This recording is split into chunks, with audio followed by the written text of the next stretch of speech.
오늘의 주요 뉴스입니다. 어제 하루 코로나19 신규 확진 환자가 28명이 추가돼 누적 확진자는 12,563명으로 늘었습니다. 신규 확진 28명 가운데 지역 발생이 23명인데 수도권과 대전 등의 산발적 감염 영향입니다. 사망자는 1명이 추가돼 누적 사망자는 282명으로 늘었습니다. 오늘부터 코로나19 확진자가 진단검사에서 양성이 나와도 증상이 없는 상태가 열흘가량 계속되면 격리에서 해제하기로 했습니다. 바이러스 전파력이 거의 없는 환자가 병상을 오랫동안 차지하는 문제를 해결하기 위해서입니다. 캘리포니아와 플로리다 등 4개 주에서 1일 신규 환자가 최고치를 기록하는 등 미국 중남미 지역에서 코로나19 신규 환자가 급증하고 있습니다. 뉴욕주 등 북동부 3개 주는 감염이 급증한 주에서 오는 방문자를 14일간 자가격리 조치하기로 했습니다. 코로나19 2차 대유행 우려가 커지는 가운데 세계보건기구 WHO는 다음 주 확진 환자가 세계적으로 1,000만 명에 이를 것이라고 전망했습니다. 국제통화기금 IMF는 코로나19로 인한 경제회복 전망이 불투명하다며 올해 세계 경제 성장률을 마이너스 4.9%로 하향 조정했습니다.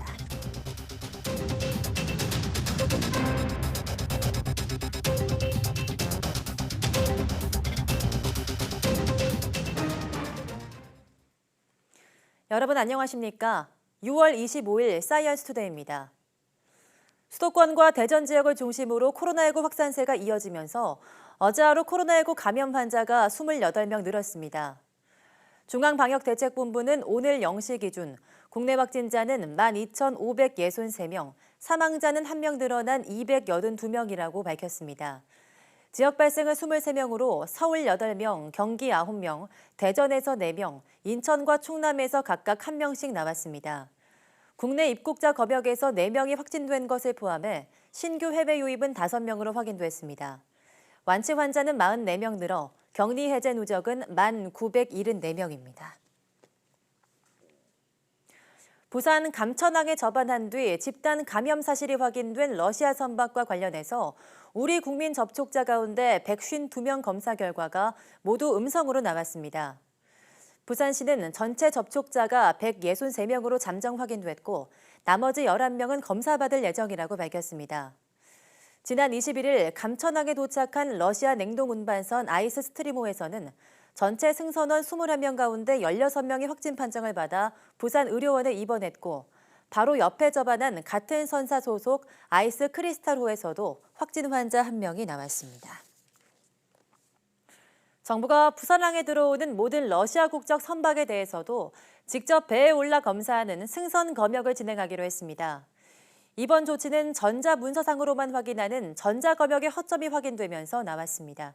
김정호 기자입니다. 문제의 러시아 선박에는 유증상자 3명이 있었지만 우리 검역 당국에는 이상이 없다는 전자문서를 보냈습니다. 문서상 이상이 없어 입항이 허가됐는데 이후 검사에서 전체 승선원의 4분의 3 이상이 확진 판정을 받았습니다. 이런 사실을 모르고 배에 오른 하역 노동자 등 우리 국민은 150명에 이릅니다.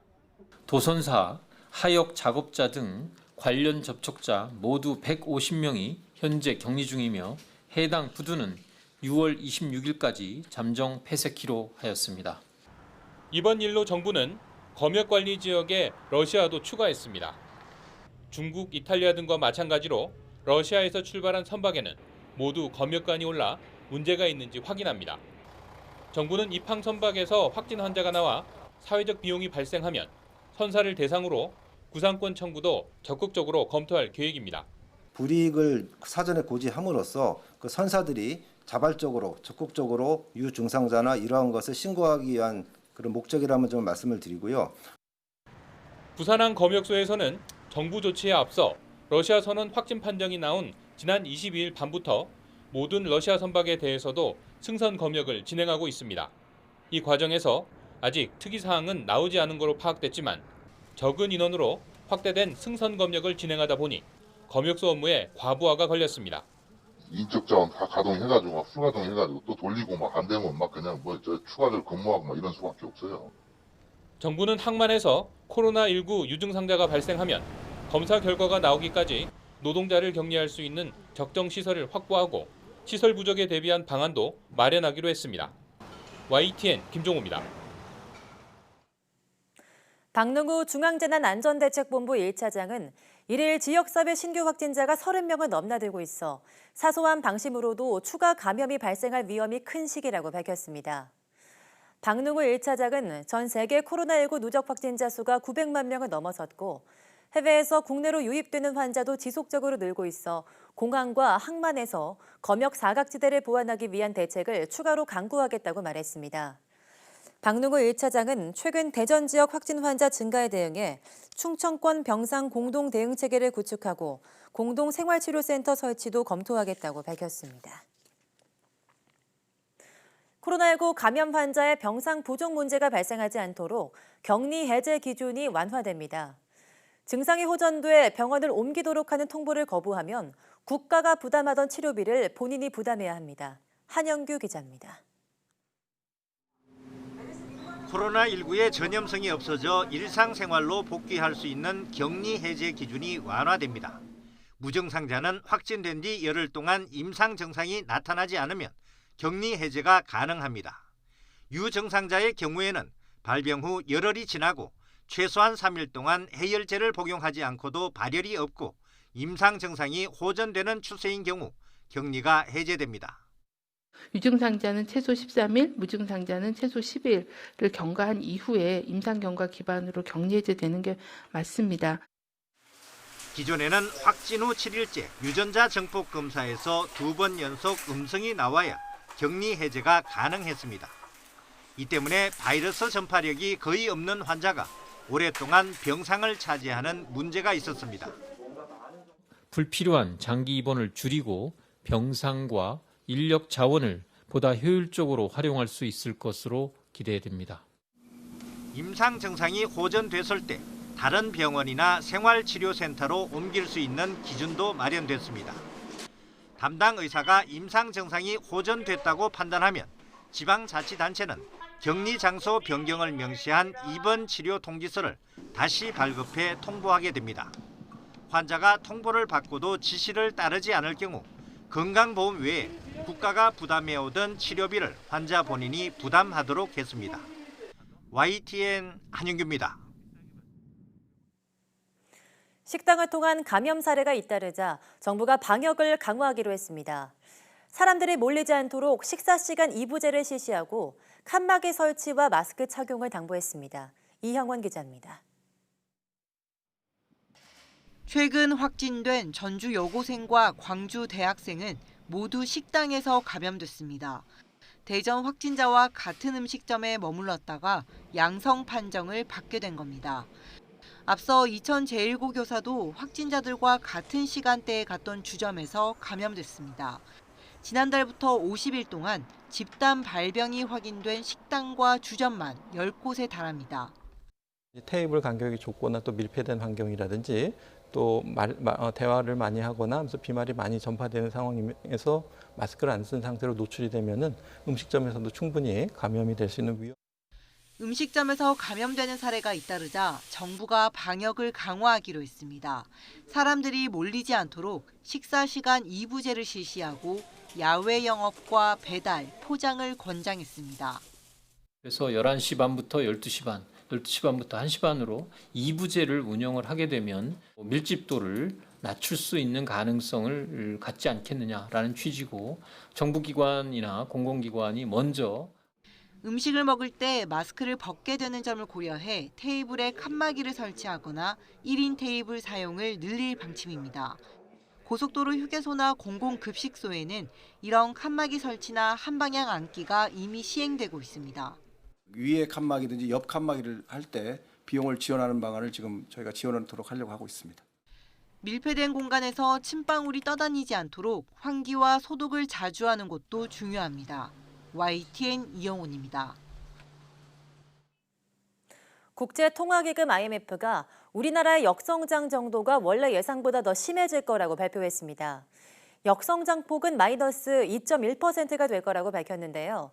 그나마 주요 국가의 성장률 전망 가운데는 가장 나은 수준입니다. 김평정 기자입니다. 코로나19의 충격으로 올해 우리나라의 성장률은 마이너스를 기록할 거란 전망이 우세합니다. 국제통화기금 IMF도 기존의 2.2% 플러스로 전망했던 한국의 성장률을 지난 4월에 마이너스 1.2%로 크게 낮췄습니다. 그런데 두 달이 지난 지금 마이너스 2.1%로 또 한 번 전망치를 크게 낮췄습니다. IMF는 일부 국가를 빼고 전반적으로 1분기 성장이 부진하고 2분기에 위축이 더 심해질 가능성이 있어 전망치를 수정했다고 설명했습니다. 코로나19의 2차 대유행 우려에 미중 갈등이 여전한 점도 불확실성을 키우고 있다고 봤습니다. 다만 선진국과 신흥개도국과 비교하면 한국의 성장률이 가장 나은 수준이라고 덧붙였습니다.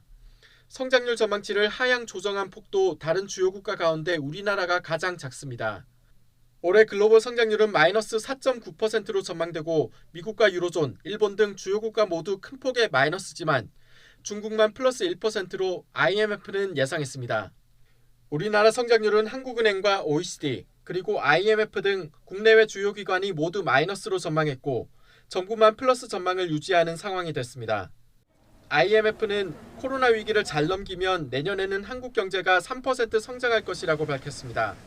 IMF는 경제활동을 재개한 국가에 고용보조금과 교육훈련비 등에 더 많이 지원하도록 재정지출 방향을 수정하라고 권고했습니다. YTN 김평정입니다.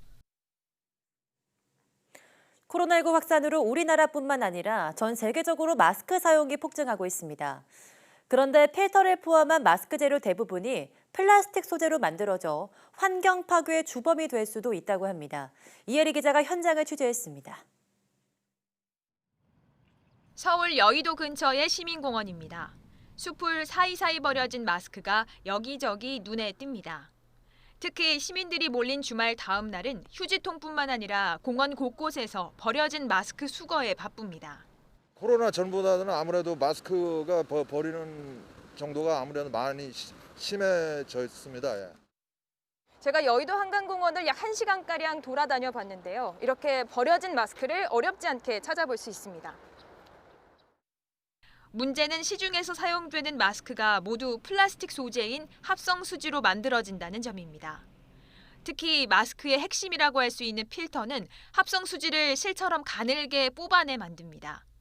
미세한 구조로 짜였기 때문에 강이나 바다로 유입됐을 때 환경에 치명적인 5mm 이하의 미세 플라스틱으로 분해될 가능성이 큽니다. 비가 오면 가벼우니까 같이 쓸려서 가겠죠, 그죠? 하천으로 들어가게 되고 또 바다로 들어가게 되고 그러면서 이제 점점 분해가 되면서 생태계에 흡수가 돼요. 물고기도 먹게 되고. 하지만 재감염 우려 등의 이유로 마스크는 보통 플라스틱 제품으로 분리수거를 하지 않고 일반 쓰레기로 버려지는 경우가 대부분입니다. 코로나19가 확산한 지난 2월 말 이후 시중에 공급된 공적 마스크만 8억 개가 넘을 정도로 양도 엄청납니다. 현재로선 환경오염을 감수하고 소각이나 매립 외에 방법이 없습니다. 전문가들은 일단 마스크를 함부로 버리면 플라스틱처럼 환경오염을 일으키는 만큼 반드시 종량제 봉투에 담아 버리고 장기적으로는 폐 마스크 재활용 방안을 찾아야 한다고 입을 모읍니다. YTN 사이언스 이혜리입니다. 음력 5월 5일인 오늘은 우리 고유 명절 단오입니다. 세계 무형문화유산이자 국내 최대 규모인 강릉단오제가 올해는 코로나19 사태로 사상 처음 온라인으로 열리고 있습니다. 송세혁 기자가 보도합니다. 강릉단오제의 주무대인 남대천 둔치입니다. 난장과 인파로 가득했던 예년 이맘때와 달리 텅 비었습니다. 코로나19 확산을 막기 위해 올해는 무대를 온라인으로 옮겼기 때문입니다. 강릉단오제 핵심 행사인 단오굿은 날마다 유튜브를 통해 실시간으로 방송됩니다. 동방에 들어오는 코로나 역풍 물러가고 전문가 해설까지 곁들여져 이해를 돕습니다. 신에서 4왕, 5방에서 들어오는 모든 이 코로나19 부정을 다 영정을 물리치자 하는 무가를 불렀고요. 관노 가면극과 강릉 농악 등 신명나는 무형문화재 공연도 언제든 영상으로 볼 수 있습니다. 단오제가 코로나 때문에 취소될 줄 알았는데 온라인으로도 보게 돼서 아주 좋았어요. SNS에는 온라인 단오제를 즐기는 시민들의 영상과 사진도 줄줄이 올라옵니다. 배송받은 탈과 부채를 개성대로 꾸미는가 하면 단오 노래에 맞춰 흥겨운 춤도 춥니다. 단오장에 가지 못하는 대신 온라인 공간에서 흥을 나누며 아쉬움을 달래는 겁니다. 유튜브에 댓글을 달면 추첨을 통해 단오 음식인 수리치떡과 단오주도 배달해줍니다. 콘텐츠들을 한 16개를 개발을 해서 그것을 SNS상에 통해서 단오의 문화도 즐기고 또 단오의 정신을 이어가기 위해서 코로나19 사태 속 사상 처음 온라인으로 열리는 천년의 축제 강릉 단오제는 28일까지 이어집니다. YTN 송세혁입니다. 국내 발명인의 사기를 높이고 대중에게 발명의 중요성을 알리는 제55회 발명의 날 기념식이 서울 63 컨벤션 센터에서 열렸습니다. 대한민국의 확실한 변화, 지식재산이 함께합니다라는 주제로 열린 이번 기념식에는 정세균 국무총리를 비롯해 지식재산 분야 관계자 100여 명이 참석했습니다.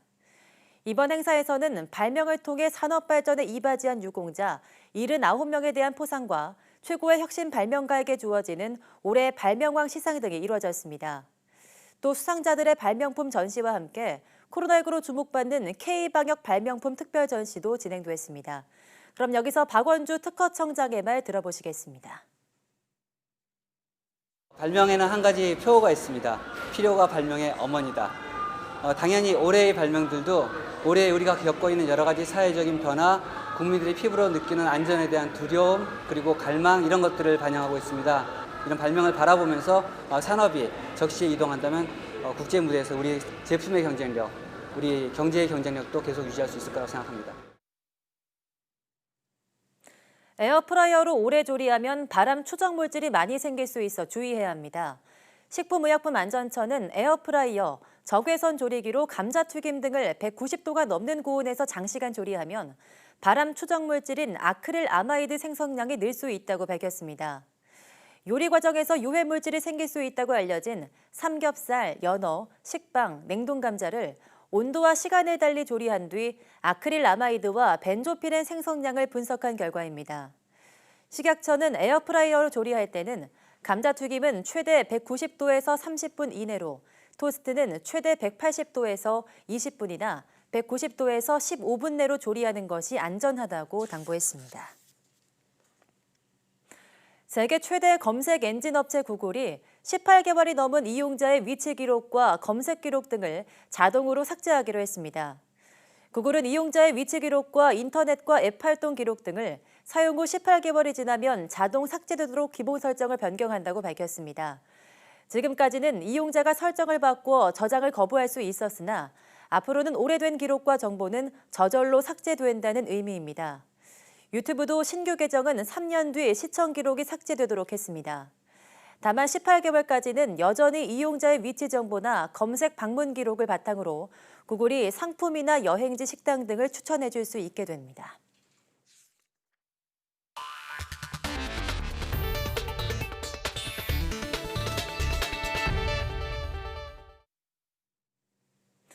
미국에서 코로나19 재유행 공포 속에 오는 10월까지 6만 명이 더 희생될 수 있다는 전망이 남았습니다.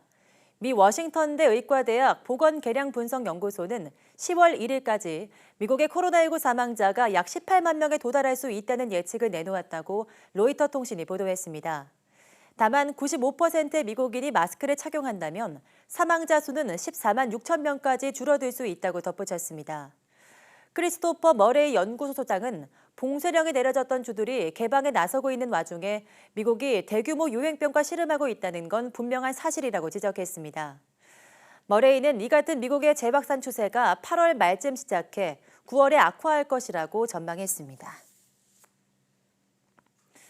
지구촌의 코로나19 2차 대유행의 먹구름이 점점 다가오고 있다는 우려가 커지고 있습니다. 세계보건기구 WHO는 미주 대륙의 코로나19 감염이 여전히 심각하다면서 다음 주면 전 세계적으로 확진자 수가 1,000만 명에 이를 것이라고 지적했습니다. 보도에 김상우 기자입니다. 캘리포니아와 플로리다 등 4개 주에서 1일 신규 환자가 코로나19 사태 이후 최고치를 기록하는 등 미 대륙에서 감염이 확산하고 있습니다. 미 전체 50개 주 가운데 절반가량이 증가세로 하루 동안 무려 3만 5천 명가량이 확진 판정을 받았습니다. 코로나 사태 이후 세 번째로 많습니다. 오는 11월로 예정된 뉴욕 마라톤 대회도 코로나19 여파로 결국 취소됐습니다. CNN 등 미 언론은 중환자실 입원 환자가 급증하는 등 코로나19 대유행 초기의 폭증 현상과 비슷하다고 전했습니다. 2차 대유행이 우려된다는 뜻입니다. 한때 미국 내 코로나19 확산 진앙주로 불리던 뉴욕주는 미국 내 주요 확산 지역에서 들어오는 사람들에 대해 14일간 자가격리를 의무화했습니다. And hopefully we're on the other side of this mountain and we'll continue to see the numbers go down and we'll continue to see the economic activity go up. 서유럽의 방역 모범국인 독일도 코로나19 확산세가 심상치 않습니다. 최근 신규 확진자가 2개월 만에 최고치를 기록한 가운데 베스트팔렌주의 도축장에서는 1,000명 이상이 확진 판정을 받아 무려 7,000명쯤이 격리됐습니다. 세계보건기구는 최근 신규 확진 사례가 25에서 50% 증가했다면서 앞으로 몇 주 동안 코로나19 환자와 사망자 수가 계속 늘어날 것이라고 예상했습니다.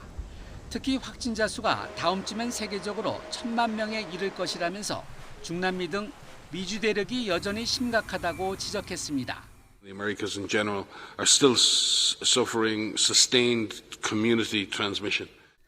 한편 마이크 폼페이오 미 국무장관은 코로나19 대유행 이후 취한 해외여행의 제한 조치의 완화 문제와 관련해서 각국과 협의 중이라며 몇 주 내 답을 찾을 것이라고 밝혔습니다. YTN 김상호입니다. 국제노동기구 ILO는 코로나19 여파로 이주 노동자 수백만 명이 일자리를 잃고 고국으로 되돌아갈 것으로 예상되지만 자국에서도 실업과 빈곤 문제에 직면할 우려가 있다고 지적했습니다. ILO가 24일 발표한 보고서에 따르면 현재 전 세계 이주 노동자 수는 약 1억 6,400만 명으로 전체 노동력의 4.7%를 차지합니다. ILO는 20여 개국에서 비공식 조사를 벌인 결과 이들 중 수백만 명이 코로나19 대유행에 따른 봉쇄 조치로 일자리를 잃으면서 귀국할 것으로 예상했습니다. 이미 100만 명에 가까운 이주 노동자가 남아시아로 돌아간 것으로 파악됐고 에티오피아의 경우 연말까지 20만에서 50만 명의 노동자가 귀국할 것으로 예상하고 있습니다. 오는 28일 프랑스 지방선거에서 파리 시장에 다시 도전하는 안 이달고 파리 시장이 코로나19에 감염됐다는 사실을 털어놨습니다. 프랑스 언론들에 따르면 이달고 시장은 지난 22일 BFM 파리 방송에 출연해서 자신이 코로나19 검사에서 양성 판정을 받았으며 별다른 증상은 없었다고 말했습니다. 이달고 시장은 언제 감염됐고 검사를 받았는지는 구체적으로 언급하지 않은 채 정말로 증상이 없었으며 항체가 형성됐다고 설명했습니다. 중도 좌파인 사회당 소속의 이달고는 오는 28일 프랑스 지방선거 결선 투표에서 파리 시장 재선에 도전합니다. 이달고는 여러 여론조사에서 지지율 선두를 달리고 있어 재선이 유력합니다. 코로나19로 심각한 피해를 입은 이탈리아 국민 상당수가 백신에도 큰 거부감을 가진 것으로 나타났습니다. DPA 통신에 따르면 여론조사기관 IXE가 최근 이탈리아인 1,000여 명을 조사한 결과 33%가 백신이 나와도 접종하지 않겠다고 응답했습니다. 61%는 백신을 맞겠다고 했고 6%는 잘 모르겠다고 답했습니다. 백신 거부 비율이 높은 것은 부작용 가능성을 등을 우려하기 때문인 것으로 분석됐습니다. 안전거리 유지와 마스크 의무 착용 등 방역 지침에 불만을 표시한 반응도 40%를 넘었습니다. 33%는 방역 조치가 완화돼야 한다고 답했고 8%는 완전히 폐지돼야 한다는 의견을 밝혔습니다.